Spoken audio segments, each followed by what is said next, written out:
Por que falar de felicidade conectada com sucesso? O que tem dentro da pesquisa hoje, tanto aplicado ao desenvolvimento pessoal, quanto aplicado ao desenvolvimento das organizações, quanto aplicado ao desenvolvimento dos negócios, é a necessidade de uma mudança de paradigma. Ou seja, quem é que vem primeiro?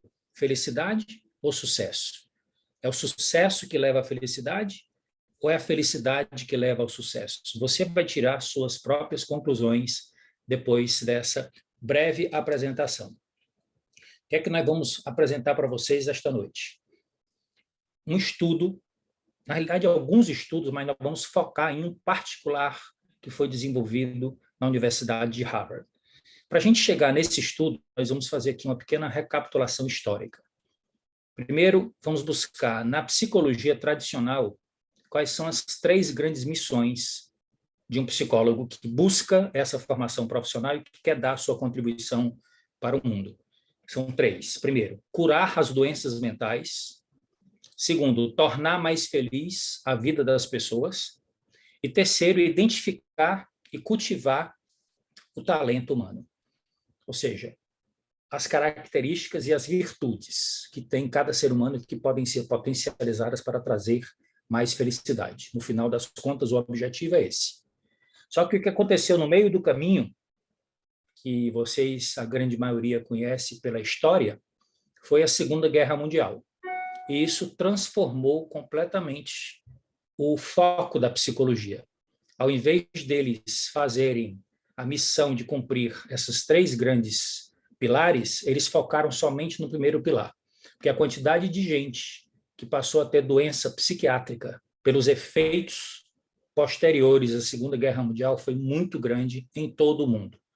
Então, os psicólogos focaram muito em encontrar formas de tratar doenças mentais, de diminuir a infelicidade, que não é a mesma coisa que aumentar a felicidade. Então, eles fizeram uma pesquisa muito interessante, um grupo de psicólogos nos Estados Unidos. O período foi de 1970 a 1998. E vejam que coisa impressionante que eles descobriram. Eles buscaram, nos arquivos de publicações científicas, quais artigos científicos, a quantidade de artigos científicos que tinha sobre felicidade versus a quantidade de artigos científicos que existia sobre depressão. Olha a proporção. Então, 2.745 artigos sobre felicidade nesse período e 69.316 artigos sobre depressão no mesmo período. Ou seja, para cada artigo sobre felicidade, existiam 25 artigos sobre doença mental, especificamente sobre depressão. Então, um grupo de pesquisadores achou que poderia dar uma contribuição para resgatar os 2 outros pilares da missão original da psicologia. E assim nasceu a psicologia positiva. Graças às iniciativas, o trabalho, a pesquisa e a dedicação desses 2 grandes estudiosos, pesquisadores, psicólogos. O Martin Seligman, PhD da Universidade da Pensilvânia, e o Mihaly Csikszentmihalyi, que originalmente é croata, que faleceu esse ano. Eu, inclusive, fiz uma homenagem a ele no meu Instagram. Se quem quiser saber mais sobre o trabalho dele com fluxo, pode procurar essa publicação, que tem a foto dele, que emigrou para os Estados Unidos, tornou-se PhD na Universidade de Chicago. E os 2 fundaram a psicologia positiva. E no site da Universidade da Pensilvânia, onde está o maior centro de psicologia positiva do mundo, tem a definição do que é a psicologia positiva. E eles dizem lá o seguinte: é o estudo científico das forças e virtudes que permitem aos indivíduos, organizações e comunidades atingirem seu pleno desenvolvimento. Forças e virtudes, forças e talentos. Foquem nessas 2 palavras, que serão a chave da nossa apresentação. Ao invés de nós ficarmos focados em diminuir a infelicidade e tratar doenças mentais, foi o pensamento deles, como nós podemos fazer com que as pessoas desenvolvam seu potencial e encontrem a felicidade e estabeleçam uma vida plena. Então, a Gallup, o Instituto Gallup, fez, mais ou menos na mesma época em que a psicologia positiva foi criada, uma pesquisa que trouxe um dado muito revelador sobre o uso das forças e talentos. A pesquisa teve um âmbito muito grande, uma envergadura de 4 milhões de pessoas entrevistadas em 111 países. E o foco estava baseado na seguinte pergunta: no seu trabalho, preste atenção aqui agora que isso tem tudo a ver conosco, no seu trabalho você tem a oportunidade de fazer todos os dias o que faz de melhor? Ou seja, no seu trabalho, naquilo que você escolheu para representar 1/3 da sua vida, se a gente parar para pensar, 24 horas, 8 horas pelo menos as pessoas dedicam ao trabalho, você tem a oportunidade de expressar suas forças e seus talentos e se realizar? Meus amigos, a resposta foi dramática. Somente 20% respondeu positivamente. Somente 20%.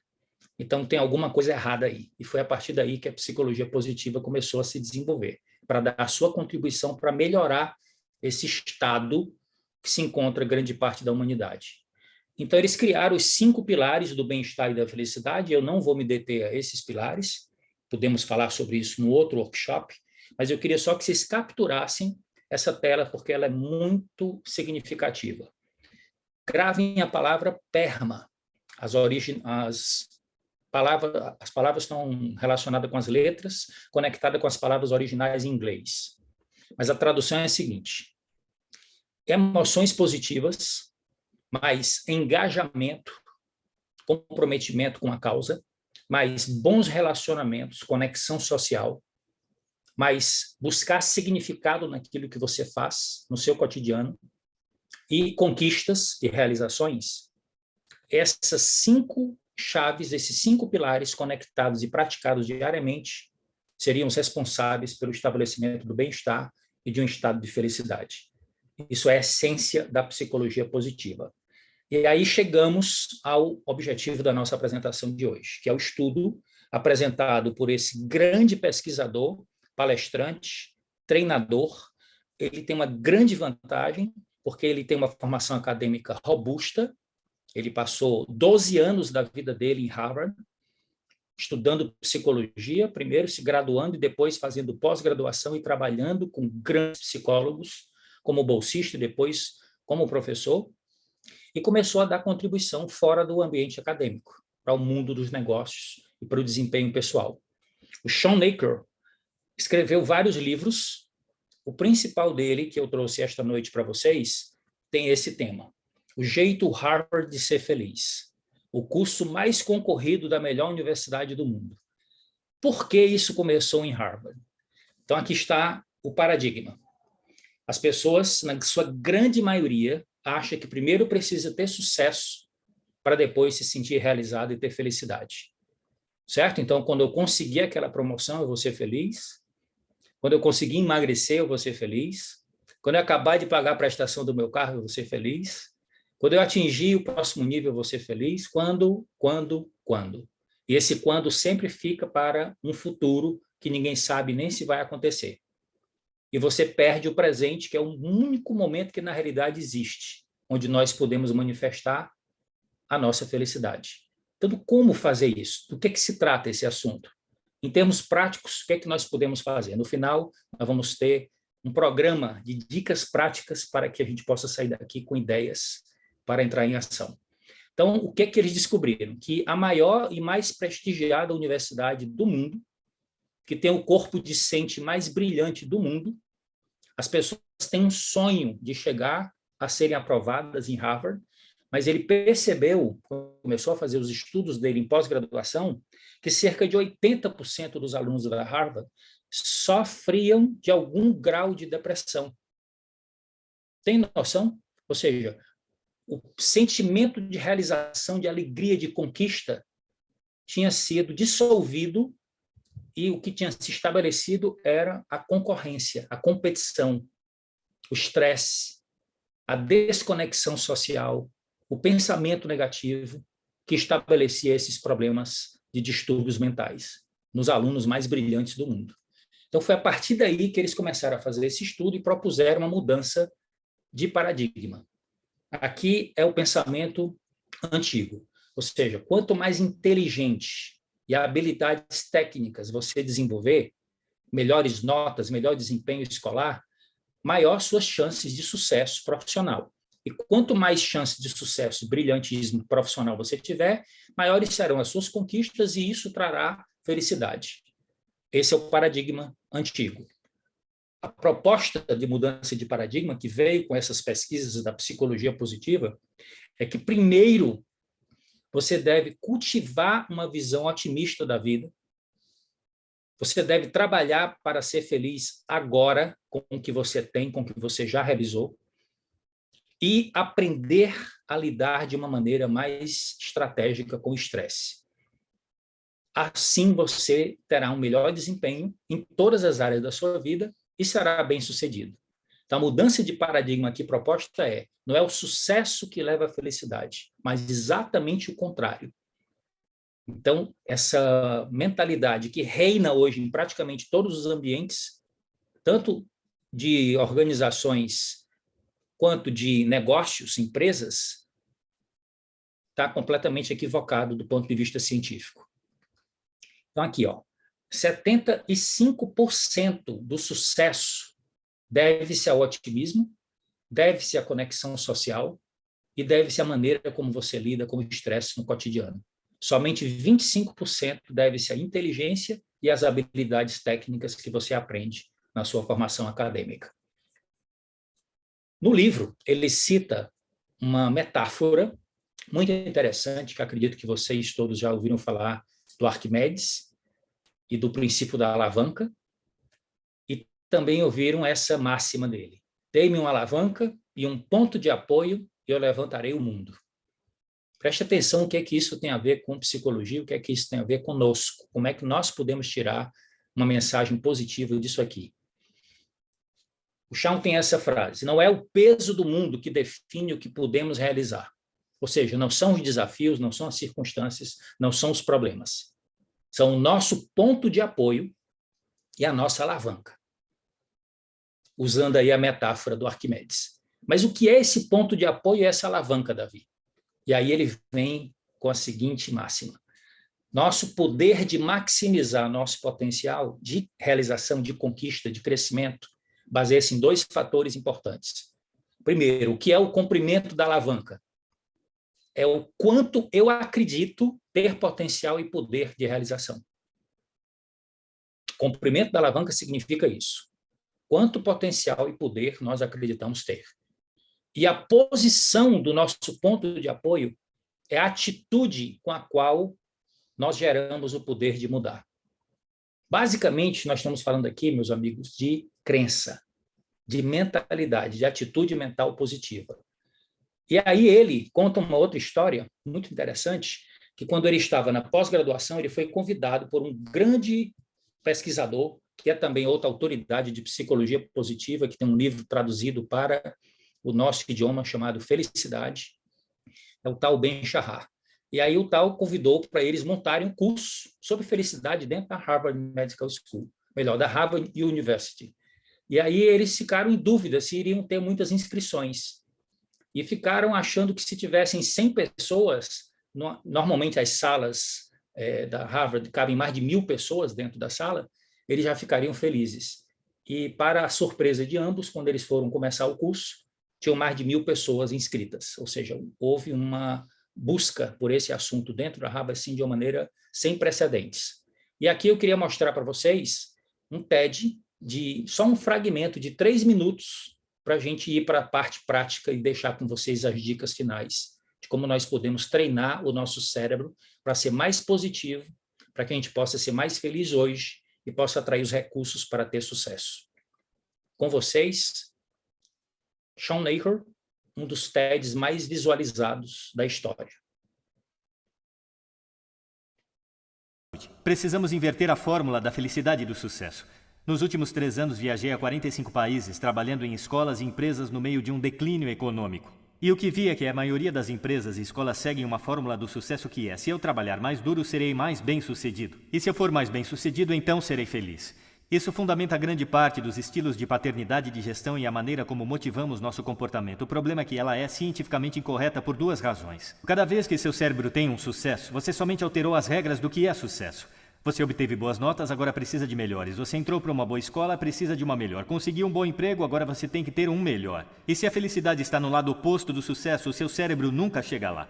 O que fizemos foi empurrar a felicidade além do horizonte cognitivo, como uma sociedade. E isso porque pensamos que temos que ser bem-sucedidos para sermos mais felizes. O problema é que nosso cérebro funciona no sentido oposto. Se elevamos o nível de positivismo de uma pessoa no presente, então seu cérebro tem a experiência que agora chamamos de vantagem da felicidade. Ou seja, o cérebro no positivo funciona bem melhor do que no negativo, neutro ou estressado. Sua inteligência, sua criatividade e seu nível de energia aumentam. De fato, descobrimos que todos os resultados nas empresas melhoram. Um cérebro no positivo é 31% mais produtivo que no negativo, neutro ou estressado. Você é 37% melhor nas vendas. Os médicos são 19% mais precisos para deduzir o diagnóstico correto quando positivo em vez de negativo, neutro ou estressado. Podemos inverter a fórmula. Se acharmos uma maneira de ser positivo no presente, nossos cérebros funcionam com mais sucesso ainda, pois somos capazes de trabalhar mais rápido e mais inteligente ainda. Precisamos aprender como inverter esta fórmula para saber o que nosso cérebro é capaz de fazer. Porque dopamina, que inunda seu cérebro quando você é positivo, tem duas funções. Ela não só o faz mais feliz, ela aciona todos os centros de aprendizagem do seu cérebro, permitindo-se adaptar ao mundo de uma forma diferente. Descobrimos que há maneiras de treinar o cérebro para que se torne mais positivo. Em intervalos de 2 minutos, durante 21 dias consecutivos, podemos religar seu cérebro, permitindo que realmente trabalhe com mais otimismo e mais sucesso. Fizemos isso em todas as empresas com que trabalhamos, fazendo-os anotar 3 motivos novos pelos quais se sintam gratos, durante 21 dias consecutivos. 3 motivos para cada dia. No final, seus cérebros começaram a reter um padrão de buscar no mundo não o negativo, mas primeiro o positivo. Anotar uma experiência positiva que você tenha tido nas últimas 24 horas possibilita seu cérebro revivê-la. Exercícios ensinam seu cérebro que seu comportamento é importante. Vemos que a meditação ajuda o cérebro a superar o transtorno do déficit de atenção e hiperatividade que criamos ao realizar múltiplas tarefas ao mesmo tempo e ajuda o cérebro a se concentrar em uma tarefa. E, finalmente, atos aleatórios de gentileza são atos conscientes de gentileza. Abram suas caixas de entrada, escrevam um e-mail positivo elogiando ou agradecendo alguém. E ao fazermos essas atividades e treinarmos o nosso cérebro como treinamos nosso corpo, o que descobrimos foi que podemos inverter a fórmula da felicidade e sucesso e, ao fazê-lo, não só criamos ondas de positividade, mas criamos uma verdadeira revolução. Muitíssimo obrigado. Resumindo, para concluirmos. Quando você é mais positiva, a dopamina inunda seu cérebro, todo mundo já ouviu falar de dopamina. Ela não só torna você agora mais feliz, mas também aciona todos os mecanismos de aprendizagem, permitindo que a gente se adapte melhor às situações de desafio e cresça. Muitas pesquisas têm sido publicadas sobre essa mudança de paradigma. Quem leva a onde? E eles concluíram que realmente a felicidade agora é que leva ao sucesso depois. Fizeram uma publicação de uma meta-análise, uma das mais amplas, mais de 200 estudos feitos com 275 mil pessoas, e a conclusão foi muito objetiva. Felicidade leva ao sucesso em praticamente todos os âmbitos, incluindo saúde, amizade, conexões sociais, criatividade, energia, trabalho, carreira e negócios. E eles chamaram isso de a vantagem da felicidade, como vocês viram lá a imagem no TED. Empregos mais seguros, mais estabilidade, produtividade superior, mais resiliência, menos desgaste, menos rotatividade e maiores vendas. Então, tem tudo a ver com o nosso negócio. E aqui entrego para vocês, e gostaria que vocês capturassem a tela para uma posterior reflexão e prática. A proposta é que ele falou aí, como treinar o seu cérebro para torná-lo mais positivo num programa de 21 dias, que nós sabemos que é o que começa a formação de um novo hábito.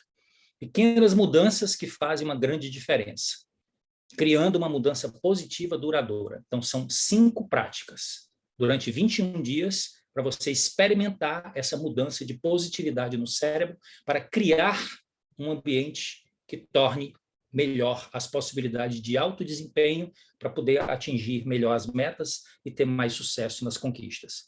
Primeiro, ele falou 3 experiências ou 3 razões para agradecer todos os dias, para focar a mente naquilo de bom que aconteceu com você naquele dia.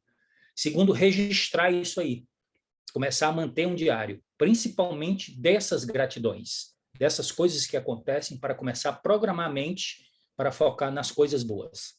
Terceiro, praticar exercícios físicos para fixar a aprendizagem e também tornar você mais consciente da importância de se cuidar para melhorar sua qualidade de vida, sua saúde, seu bem-estar.